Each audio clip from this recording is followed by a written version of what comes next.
The more flexibility we have with our properties and the more options our guests have to rent it, the higher our occupancy should be. So we're going to talk this week about one way where we might actually be able to create multiple listings out of one.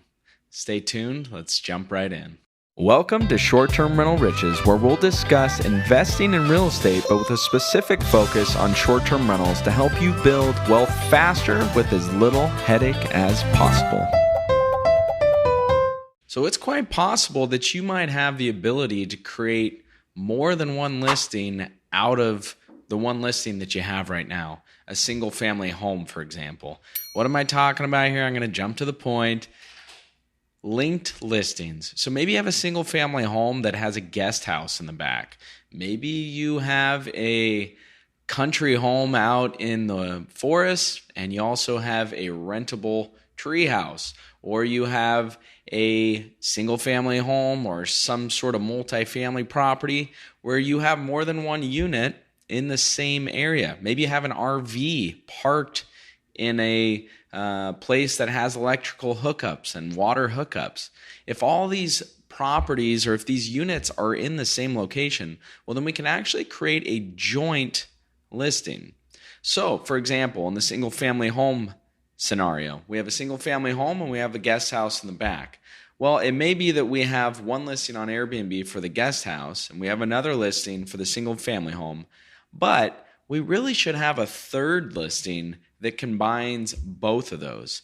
That way, you can accommodate different types of guests. You could accommodate a little bigger party. Now, there's some things we want to consider here, but I'm exploring this right now, so I want to share it with you guys this week to see if you might have the opportunity to do this as well.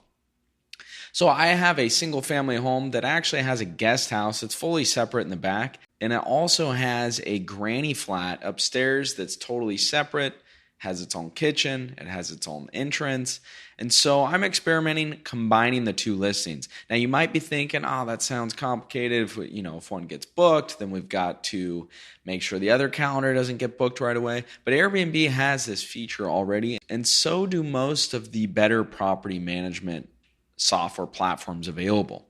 So I'm experimenting with this, and essentially it's going to go from a 3-bedroom home and a 1-bedroom apartment to a potentially a 4-bedroom home. Now, there's lots of things that we need to do here, right? This new listing needs to have all of these pictures, so we need to combine both of them. Hopefully you have a floor plan for your existing listing, but you'll want to add both those floor plans if you're renting out both the spaces at the same time. You're going to want to consider where you want your guests to check in. Remember, we want to be able to monitor the check-in entrance with a security camera on the exterior so we know that not too many guests are showing up or that our guests aren't showing up with pets or anything like that. So take that into consideration.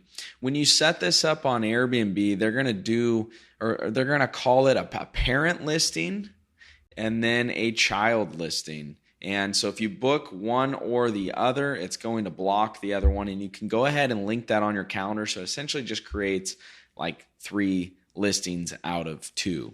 Now, if you're using software like property management software and pricing software and guidebooks, all things that I highly recommend and we talk a lot about on this channel, well, you are going to have a few extra subscription fees if you're creating a third listing. So you might want to test this out, and if it doesn't really work that well, then maybe you cancel it. But it doesn't take that much time to test out, so it's something I'm experimenting with. And I, in the past, have not liked renting to huge parties.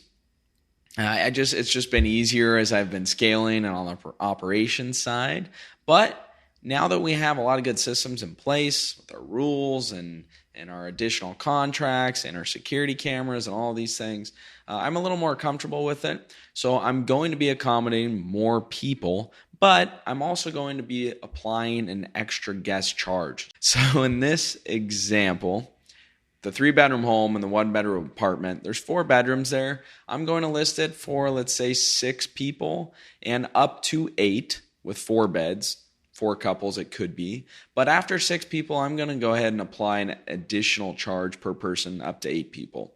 So what that will do is it's going to likely deter a little larger groups, but it still gives larger groups the opportunity to book this property. Because I'm going to be accommodating larger groups, I want a little more time to make sure the guests coming are going to be good guests. So what you can do on Airbnb or your property management software or your pricing software, if you're using that, is you can shorten your booking window. In other words, you can have a 2-day gap before a guest can check in your property. And so that's what I'm going to do with this one. I'm going to make it so that no guest can check in last minute, essentially. There's going to be a 2-day gap. That'll give us plenty of time to make sure that this larger group coming are going to be a good guest and it's going to be a good fit. Now, I'm excited about this because most of my properties have kind of traditionally gone to smaller properties, but a lot of the bigger properties you can rent out further in advance.